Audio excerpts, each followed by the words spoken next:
मानस श्रृंखला में आज का विषय एको अहम बहुश्याम।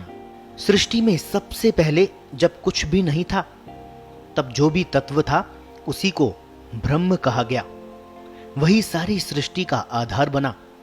शुरू में ब्रह्म की शक्ति माया सुप्त अवस्था में थी, अतः सृष्टि नहीं हुई।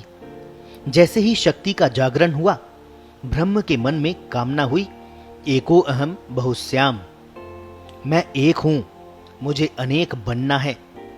यही ब्रह्म की मूल कामना रही है। आज हमारी संपूर्ण सृष्टि का आधार भी यही है, क्योंकि हम सबका आधार भी वही ब्रह्म है। इसीलिए सारी सृष्टि मैथुनी सृष्टि है। सूर्य लोक में अथवा इसके ऊपर इसे अग्नि सोमात्मक सृष्टि कहा जाता है। दो विपरीत भाव मिलकर तीसरा नया भाव पैदा करते हैं। शेष दो भी मौजूद रहते हैं अपनी आयु तक। हमारे शास्त्रकारों ने इस चक्र को गहनता के साथ देखा, अध्ययन किया, अनुभव किया और जीवन के लिए 4 पुरुषार्थ स्थापित कर दिए: धर्म, अर्थ, काम और मोक्ष। इनमें से धर्म और अर्थ तो जीवन के साथ बन गए। काम का अर्थ यहां कामना, भावना, इच्छा आदि से लगा सकते हैं। मोक्ष का अर्थ जीवन की स्वतंत्रता से है। इसका अर्थ यह हुआ कि जीवन में कामना और मोक्ष दो ही प्रमुख ध्येय रह गए। कामना अपने आप में बहुत जटिल विषय है। इसमें ईश्वरीय कामना भी है और जीव की अपनी कामना भी है। कामना मन का बीज है। कामस्तदग्रे मनसो रेतः कहा गया है। मन में कामना के अनेक धरातल है। सारा बाह्य जगत कामना का हेतु है। हमारी इंद्रियां भारी विषयों से जुड़ी रहती है। आंख को कुछ अच्छा दिखाई दिया, मन ने कहा फिर से देखना। कान ने कुछ अच्छे बोल सुने, मन कहने लगा फिर सुनना है। जीभ को कोई स्वाद भा गया, फिर फरमाइश कर बैठा मन। इंद्रियों का सारा प्रभाव मन पर होता है और हर क्षण एक नई कामना पैदा होती जाती है। आप एक इच्छा को पूरी करें, तब तक दूसरी पैदा हो जाती है। समय के साथ मन में इच्छाओं की सूची लंबी होती चली जाती है। समय के साथ काम शब्द का अर्थ कामना से हटकर काम सूत्र की वासना के साथ जुड़ गया। मीडिया भी इसी रूप में उपयोग करने लगा। इसका अर्थ तो यह निकला कि धर्म और अर्थ का उपयोग भी इसी काम के लिए होना चाहिए। फिर मोक्ष को तो शब्दकोश से निकाल ही देना चाहिए। आज तो विश्व भर में वातावरण काम वासना से ही लबालब है। जीवन के सारे तनावों का समाधान भी इसी में तलाश किया जा रहा है। रेत यानी बालू में से तेल निकाला जा रहा है।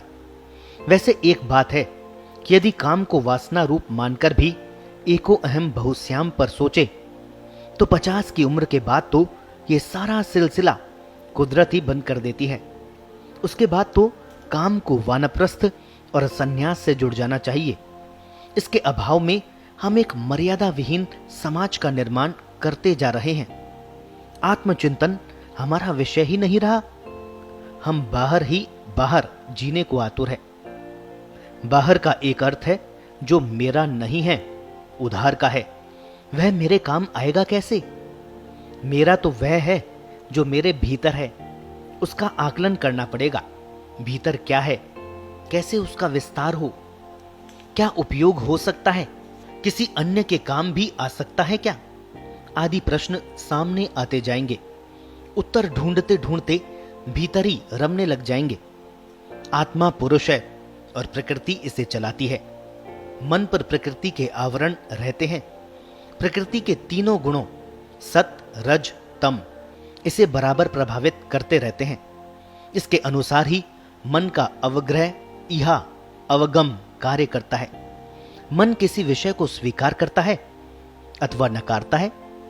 वैसे ही स्पंदन मन में पैदा होते हैं, मस्तिष्क को आदेश करते हैं, योजना बनती है और शरीर कार्य में जुट जाता है।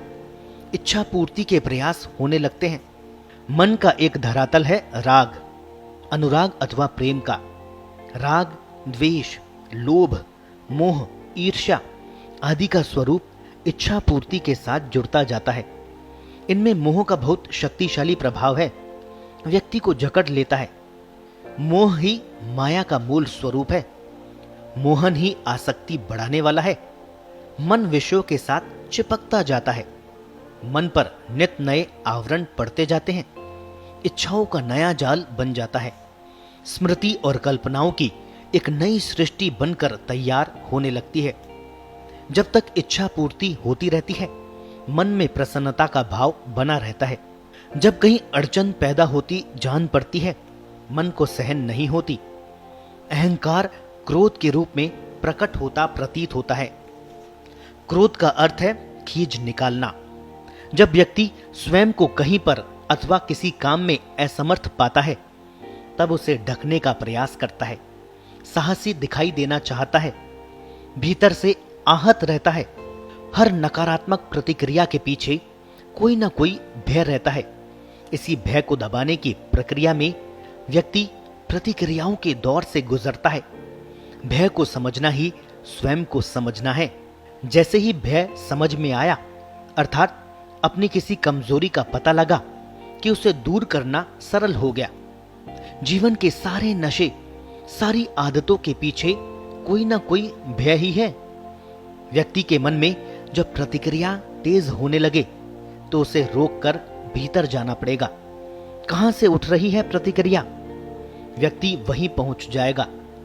उसे अपनी कमजोरी का और उससे होने वाले कष्टों का आभास हो जाएगा। बस संकल्प के साथ वह उसे दूर कर सकता है। महत्वहीन विषयों से आसक्ति ही भय का कारण होती है। एक एक करके सारे भय दूर किए जा सकते हैं, सारे आवरण हटाए जा सकते हैं। यहां पहुंचकर व्यक्ति का स्वयं से परिचय हो जाएगा।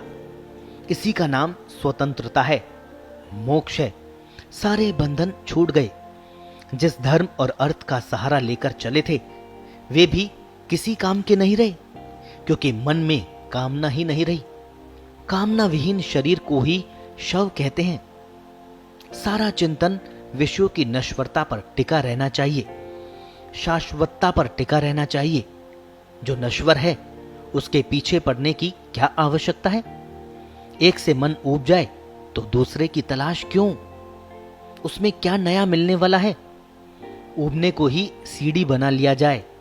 इच्छा विहीन हो सकते हैं बहुत आसानी से। इच्छा पर अधिकार ही तो मोक्ष है। आप एक से अनेक हो लिए, तो आगे का मार्ग भी इसी से तय करना है।